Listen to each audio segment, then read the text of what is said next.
Welcome back, Tiger Tamers. I am Lupine Fiasco, and this is Daily FaB Gameplay. For anyone who's new to the channel, welcome to a state of zen. What we do here is review replays of games that I have played on the Talishar client days or weeks ago after enough time has passed that I lose my bias and can more objectively judge the quality of my play. I'll talk through turn cycles and give my thoughts on the line I would take now compared to the line I took then at the time of recording. We either learn from my mistakes or reinforce good play patterns with the overall goal of tightening and optimizing our gameplay in the future to take down paper events like the upcoming ProQuest season and, most importantly, walk away with that shiny cardboard. If you would like to check out the list I'm playing here or try it for yourself on Talishar, there is a FaB deck link in the video description below. While you're down there, if you haven't already done so, please consider a YouTube subscription. It is the best free way to support me and to make sure that you see daily FaB gameplay in your video feed 5 days a week. The best paid way to support me is through Patreon, and a Patreon link is also in the video description. A Patreon subscription will get you access to the DFG Discord and the shiny cardboard Talishar card back. At higher tiers, your name will appear in every DFG video, you'll get bonus DFG content every week, and there are even more benefits to come.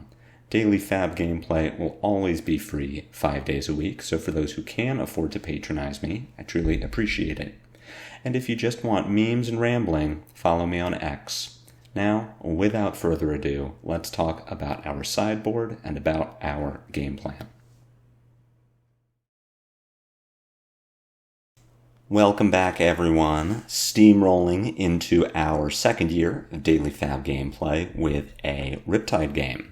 Riptide has been rising in popularity. If you look at his FaB stats, he actually does have winning records into all three of the Mistveil heroes, as well as KO and a handful of other popular heroes in the meta. So Riptide actually being a fairly good counterpick to the meta. Now, if you really dig into those FaB stats, you'll see that he is just barely above 50% into Zen, and depending on how much disruption he can present, sometimes Zen will just steamroll him. The biggest problem with the Riptide lists that I have played against is that they are about as disruptive as any other meta deck. It's very hard to target Zen with disruption that is effective 100% of the time. If you've been watching my videos or playing as or against Zen, basically if you've been interacting with Flesh and Blood at all over the last month, you know that disrupting Zen can be difficult. Sometimes your disruption doesn't affect him, and Riptide, at least the builds that I have been running into, don't run super consistent disruption. Battering Bolt and Command and Conquer are the two biggest sources of disruption that I have run into, and they aren't always going to be effective. Sometimes Battering Bolt does hit you when you have a hand full of actions. Sometimes Command and Conquer hits you when you don't have an arsenal. So we, as Zen, are going to ignore most of the damage that Riptide is doing to us and just focus on those disruptive attacks. Your Battering Bolts, your Command and Conquers.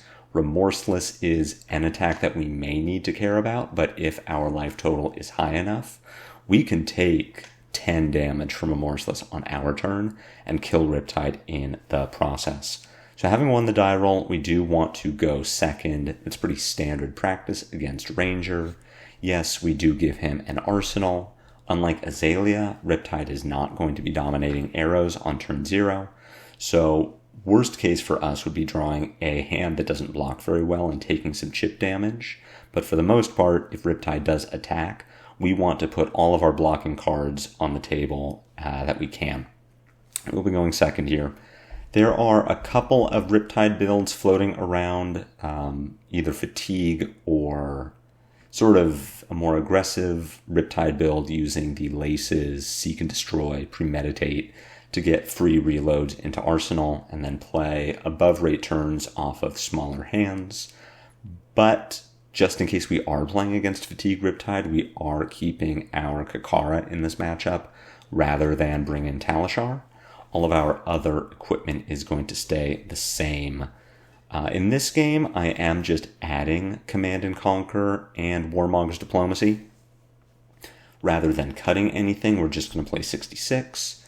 Now that I have more experience with the deck and this matchup, I would be running 63 cards into Riptide because I would either board out Red Harmony of the Hunt or cut it entirely. I'm looking at making some changes to Evan Herndon's winning list here just based on my experience and how I feel about Zen. But I think you are totally fine running 63 cards in this matchup. Command and Conquer is necessary, dodges traps. Riptide as a ranger is going to be arsenaling cards fairly often, so CNC will usually have a target. And Warmonger's Diplomacy, at worst, is a 3-block blue. At best, we are playing against aggro Riptide, and playing out that Warmongers is going to affect his ability to open with a non-attack action, to load and shoot an arrow, and that is going to be very effective disruption against Riptide. As far as our game plan, we are taking advantage of the fact that Riptide is not always going to present disruption. We have no problem arsenaling a card and trying to set up a 5-card hand. Riptide does not have meaningful ways to interact with our armor's ability to block, so we can always have our out of blocking a Command and Conquer or battering bolt with 7 points worth of armor and picking up a chi and a tiger in the process.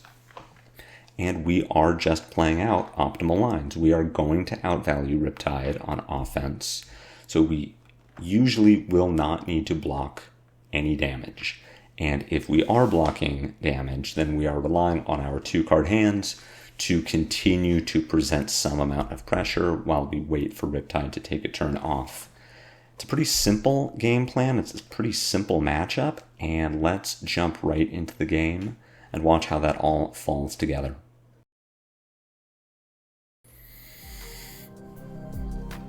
This is not a bad opening hand. We would be happy to block with any of these cards because they all have combo and they all will empower future Bond's turns. In the meantime, looking at Riptide's armor, we see a pretty defensive setup over there. New Horizon blocks 2, Purge Grapplers blocks 2, Stonewall Gauntlet blocks 1 on its face. At least one more based on its effect, and usually anyone with Stonewall Gauntlet is going to be looking to block that Art of War empowered Descendant Gust Wave, which means they are getting additional value from blocking the bonds and whatever the bond's target is. The worst case scenario for us is Stonewall blocking a Descendant if the bonds is going to target a Chase the Tail, because that means Gauntlet will be getting value on multiple Tigers as well. So we are going to pay attention to that Stonewall Gauntlet as we are setting up our future Art of War turns, particularly relevant because we have an Art of War. Riptide is just passing the turn to us, so our response really plays itself out. We're going to arsenal this Art of War. That means we are attacking with Kakara, attacking with Spinning Wheel Kick, and then attacking with Tiger Swipe. Nothing too extraordinary here. We get a 3-card 8, which is below rate, but at minimum we are putting a Spinning Wheel Kick and a Tiger Swipe into our graveyard, as well as arsenaling an Art of War. So while this is not the most exciting start to the game, it is laying the groundwork for a big turn later. Looking at Riptide over there with his 6 cards, we're not thrilled about it. We are going to take some damage. We are thrilled about Riptide blocking a Tiger Swipe with Perch Grapplers. Tiger Swipe being vanilla damage. Not that this list has a ton of on-hits generally. I have noticed in the past that I will take too long getting armor value against Zen and end up having armor left at times when I would have wanted to block with it earlier. But using the Purge Grapplers on that Tiger Swipe for 2 seems like a mistake to me. We draw into a Pathful Traveled. We are going to be able to transcend this turn. We will not be blocking Falcon Wing. It is 3 damage. There's no on-hit. We don't care. We'll take this and deal with whatever Riptide has coming up next. Deadeye is a pretty interesting one. We know that if the arrow it is tied to has an aim counter, we are going to need to discard a card. Our hand does not block very well, so it's very likely that that is going to happen. And we have a battering bolt coming in for 9 with the Deadeye on hit. Seeing that Riptide had to pitch 3 traps to make this turn happen, sort of a good thing that we had such a non-impactful first turn. So let's talk about this battering bolt, because unfortunately, having a non-action in hand means that the battering bolt effect is relevant. That's why you see me playing this Path Well Traveled, which I 100% agree with. The reason being that battering bolt is going to take Path Well Traveled, just based on this effect. Deadeye is going to take a separate card. If only one of those effects was going to take a card from our hand, I would not use the Path Well Traveled. But I would rather use Path Well Traveled by playing it and save a point of life than let Riptide take it. At the same time, Riptide has no resources and no cards in hand, so giving the battering bolt go again doesn't matter. It doesn't affect anything. So playing this Path Well Traveled is just us saving a point of life.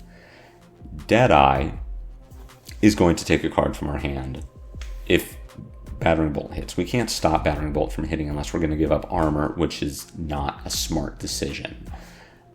If battering bolt takes our Chase the Tail through the Deadeye effect, then we respond with a 2-card 5. We pitch Descendant to play Harmony of the Hunt, attack with Kakara, attack with Tiger, and then pass. If battering bolt takes either of our blues, our turn is going to be Kakara Chase the Tail. And if we blocked this battering bolt with a Chase the Tail, we keep 2 blues, Riptide takes 1 of them, our turn is Kakara Pass. We're losing at least 3 value from that exchange, and as Zen, we are highly incentivized to always be choosing offensive over defensive value.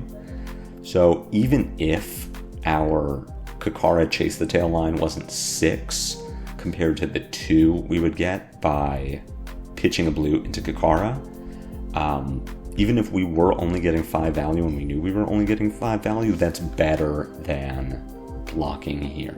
So the overall best value, and certainly best offensive value, is to play this Path Well Traveled to just get it out of our hand and save that point of life, and then not block the battering bolt. We're either going to return with 5 or 6 and continue to hold on to our Art of War.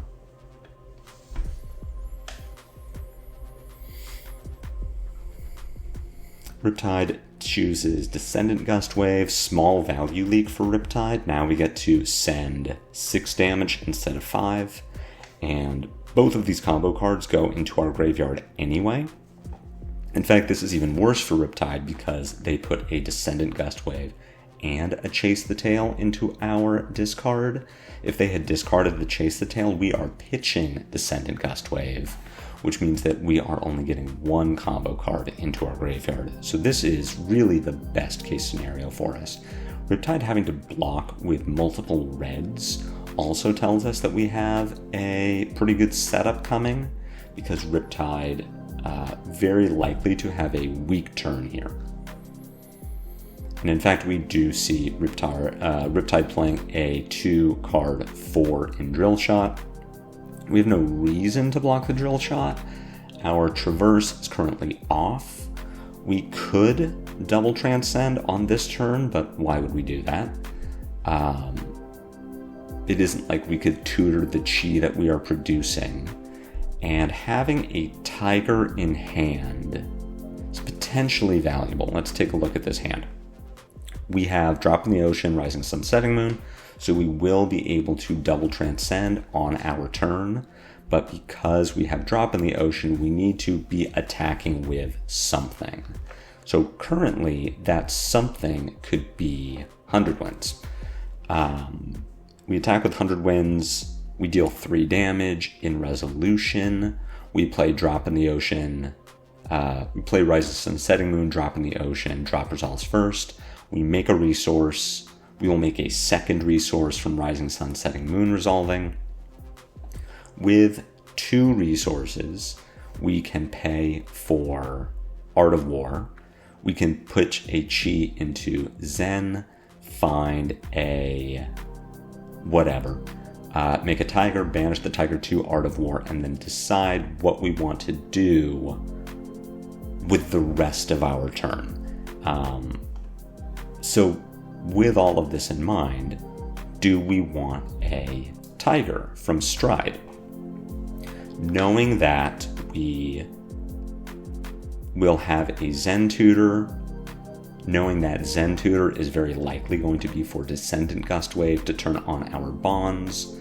Currently, we have Chase the Tail, Descendant Gust Wave, Spinning Wheel Kick, and Tiger Swipe in our graveyard. So if we were to Zen for Gust Wave and then play bonds, if we had a tiger, the bonds could find Chase the Tail. Problem with that was you don't have a second tiger to get the bonus. There's a lot that we don't need to think about right now because we haven't played our Art of War yet, and we don't need to lead with an Art of War, which gives us a lot of flexibility in our turn. I say that we block with Stride so that we can lead with 100 wins, we can double transcend, get our 2 resources, play our Art of War, banish the tiger we have, and from there we get to decide what we want to do with the rest of our turn. Very long-winded way of saying let's block with Stride.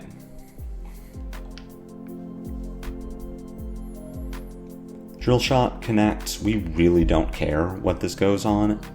Kasaya would be the best card for Riptide to put the Battle Worn counter on because Kasaya does have a defensive out that does not involve blocking with it.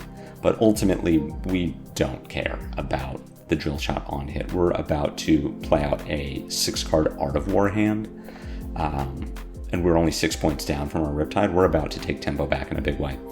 So I like leading with 100 wins. Leading with Tiger here feels like a mistake to me because I would like to be able to banish this Tiger to the Art of War before I Zen. And the problem with not having this Crouching Tiger in hand is that now I either need to banish the 100 wins to the Art of War. I want to keep bonds so that I can Zen out a Descendant Gust Wave. So I either need to banish 100 wins to Art of War, or I need to Zen first. And I know what I want with Zen. I know I want Descendant Gust Wave, but what if Art of War drew us another Gust Wave, and now I could have Zen for something else? This line feels very sloppy to me. It feels like I wanted to make sure I get my 100 wins value. I didn't want to have to drop 100 wins. But I've put myself in a much worse Art of War position. Having now resolved Rising Sun, Setting Moon, we draw into a Preserved Tradition. Currently, I have 2 resources available. I am going to spend 1 on Descendant Gust Wave. I'm going to spend 1 on Art of War. So if I preserve Tradition to transcend a 3rd time this turn, I make a 3rd resource, which means that Bonds of Ancestry can find Spinning Wheel Kick, which is the best card in my graveyard for Bonds to find. Tiger Swipe won't work because I'm going to banish the tiger that I make from Zen to play Art of War. Chase the Tail won't work because I won't have tigers. So Spinning Wheel Kick uses the new resource I just made the best. And so that means that resolving Rising Sun, Setting Moon has me bottoming the inner chi, then playing Preserve Tradition. And Preserve Tradition is going to take Descendant Gust Wave and put it on the bottom of my deck. The reason for that is I'm about to tutor Descendant Gust Wave with Zen. So I will eventually close the chain, Descendant Gust Wave will go into graveyard, and I will have one in the graveyard now to find with Bonds of Ancestry on a later turn. Bottoming Spinning Wheel Kick is a mistake because I am about to grab that with Bonds, and Tiger Swipe or Chase the Tail I actively want in graveyard so that I can find them with a new Bonds at a later time. I take Chase the Tail instead with Preserved Tradition, which is a mistake based on everything I just explained. Ultimately, we're hoping that isn't a problem. We are just limiting our options moving forward. In a vacuum, Chase the Tail is a better card than Blue Gustwave, but we are limiting our options for future Bonds turns. So at the moment, we have our 3 floating resources. We also have a Chi in hand, which is going to solve potential resource problems later, but at minimum, we can just pitch Chi into Kakara, which is what we want to do. There is an argument for playing Art of War before Descendant Gustwave so that we have more information. The downside of doing that is it incentivizes Riptide to block the Gustwave with Stonewall Gauntlet, but I think that's totally fine. I don't mind giving up a point of damage on Descendant Gustwave so that I know what the rest of my turn looks like. So I think holding the Art of War here is a mistake as well. We should have played that in the same resolution step that we did our Transcending.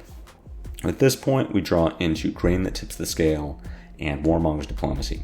Transcending a 4th time this turn does nothing for us. We don't need to. At minimum, we would pitch our new Chi into our Kasaya, but we're at 25. Our arsenal is currently free and is going to remain so.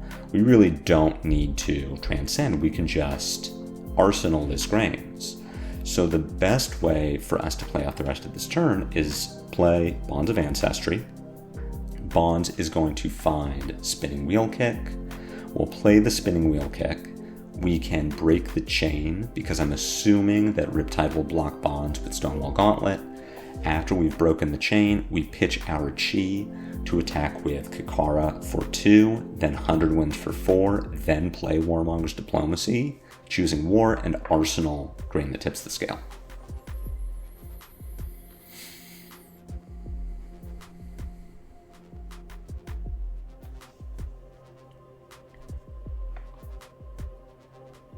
After all of that, I don't believe there is a better way we could have sequenced our turn had we known that we were going to draw Grain and Warmongers, but it is just good practice to play your Art of War earlier in your turn if you know you are going to play it, and especially in Zen, if you have not played your Descendant Gustwave yet, or whatever your combo starter is, you want to play your Art of War so that you can change your plan if it becomes beneficial to do so. We break the chain, cancel the effect of Stonewall Gauntlet.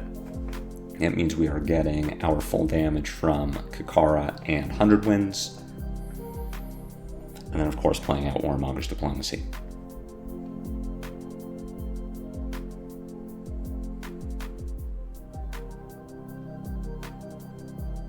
Warmonger is very unlikely to affect our turn. The worst card we could draw with Warmongers is Ancestral Harmony, but even so, we could just pitch it. It is a blue. Move to end, catch up on life total, draw into an okay looking hand. We have the ability to transcend in our arsenal, but no easy way to do it in hand. Here we have an immobilizing shot for 4. The immobilizing shot doesn't have an aim counter, so we have no reason to block this. There is no on hit, it is just 4 damage. Our hand, as of now, has us playing Harmony of the Hunt by pitching Bonds, then playing Art of War and banishing the Tiger that Harmony just made for us. But, of course, being Zen, that isn't the only thing we can do this turn. Let's think about what our hand looks like if we have Chi. If we have Chi, then we can still take the same line, play Harmony, pitch Bonds, play Art of War, banish Tiger. See what the 2 cards we draw are. And now we have Chi to tutor out whatever.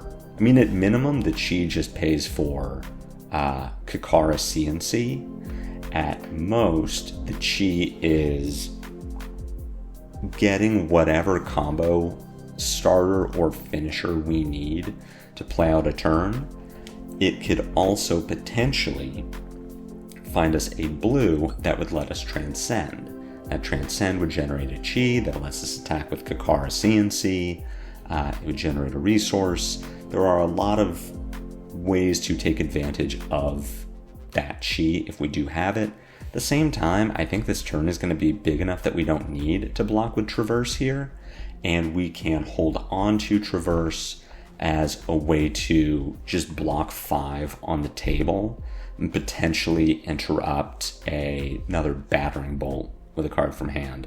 So I don't think blocking here is correct. Giving up the Chi is potentially giving up a much bigger turn, but I think our return is going to be big enough as is that we are going to be putting Riptide under a lot of pressure, and we can just save Traverse for a 3rd big turn in a row. We have Harmony of the Hunt. As a reaction, we are going to play Art of War. I do think that we need to be playing Art of War in our in the defense step rather than the reaction step, because after we declare modes to Art of War, Riptide does have a window where he could play Collapsing Trap, and we lose the Crouching Tiger that we wanted to banish to Art of War. So that is a slight timing error. Correct me in the comments if I'm wrong about how the rules work, but because Art of War gives our opponent a priority window before the modes actually resolve, if Riptide had a Collapsing Trap, he could play it here and we would lose the CNC and the Crouching Tiger, and depending on what we draw from the Collapsing Trap, if it isn't an attack, the Art of War just still gives +1, but we don't draw cards, and we've just put a lot of resources into nothing. We are going to manage the Tiger. We draw into 100 Winds Tiger Swipe, so our turn here is still okay. We get to follow this Harmony of the Hunt with 100 Winds, and then pitch Tiger Swipe to play Command and Conquer. But we can see how an extra Chi would actually be insane in this hand. We would get to play 100 Winds for 4 with Go Again. We would get to pitch the Chi into Zen to tutor out blue 100 Winds, play the blue 100 Winds, then play Grain that tips the scales, give that 100 Winds +1, bring it up to 4. We generate a resource from Transcending. We get to attack with our Tiger, follow that with Tiger Swipe, and then play Command and Conquer. So we'd be dealing a ton of damage based on that Chi. So that does lead me to thinking, you know what, we really should have blocked with Traverse on our last turn, because then we could just deal a ton of damage. Very likely put the game away. Even so, we're going to deal a bunch of damage. And here Riptide does have the Collapsing Trap. So really let me know if my understanding of the rules is correct, because doing our entire thing in defense would have prevented us from potentially getting Collapsing Trapped. At this point, we draw into a Transcend instant and a blue. So Riptide actually does us a service in letting us double Transcend this turn. What do we want to do with having drawn into the ability to Transcend? Currently, we have one resource floating, which we can use to play Harmony of the Hunt. We have a blue in our pitch, so Harmony will make us a Tiger. If we double Transcend if we single Transcend, we can play our Harmony of the Hunt. We can then play Grain that tips the scale, give it +1, Transcend, giving us a resource from our Kasaya, and a card in hand, a Tiger in hand from Harmony of the Hunt. We can then pitch our chi into Zen to find Chase the Tail and make a second tiger. We get to attack with a tiger, we get to attack with Chase the Tail, we get to attack with a second tiger, and then we get to Arsenal Stir the Pot. We give up 3 damage this turn by not pitching Stir the Pot into Kakara, but we also give ourselves Codex protection because we have a card in Arsenal, and we set up the ability to easily transcend on our next turn to continue to throw out this big damage. So how I like playing the rest of this turn is following this harmony with blue harmony, make a tiger, play grain that tips the scales, transcend, gain another resource, pitch that chi into Zen for Chase the Tail, tiger, chase, tiger, Arsenal, Stir the Pot, pass.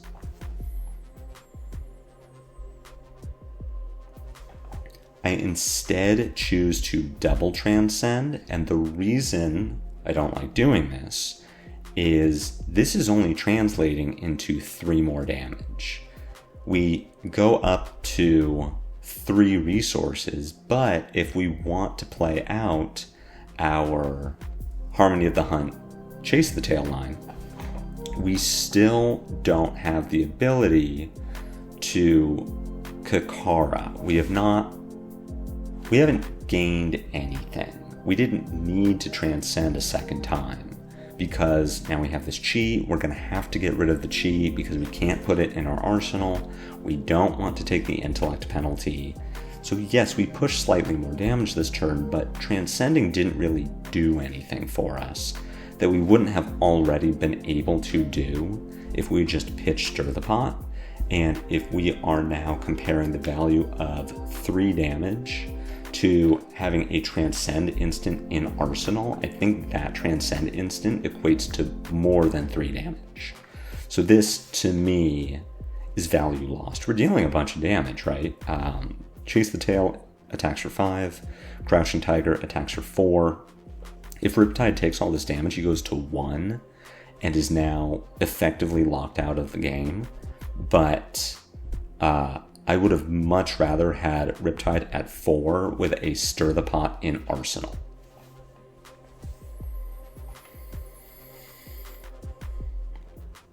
We draw into a hand with a Passover that we would have been able to use to transcend with our Stir the Pot. Riptide plays out Lace with Bloodrot, Lace with Inertia, Seek and Destroy, and Drill Shot, Codex here, excuse me. Codex does get Drill Shot. And so now we need to figure out what we're going to do. Between Drill Shot, +9 from the 3 buffs, and then 2 from the Blood Rot that Lace with Blood Rot will give us, we are taking 15 damage. If we do no blocking, we go to 5 at the end of my turn. We have a bunch of armor. We are going to have a 4-card hand, and we can potentially also have chi. We already have a chi, so we might not need the chi. For one thing, we get a card back, then we need to discard something. So what I like getting back here is Chase the Tail. We have a Chase the Tail in our arsenal.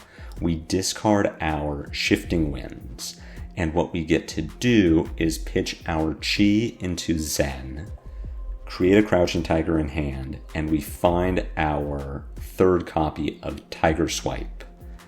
With the Passover that we have, with the Passover we have, we pitch Passover into Kakara. Riptide has to block.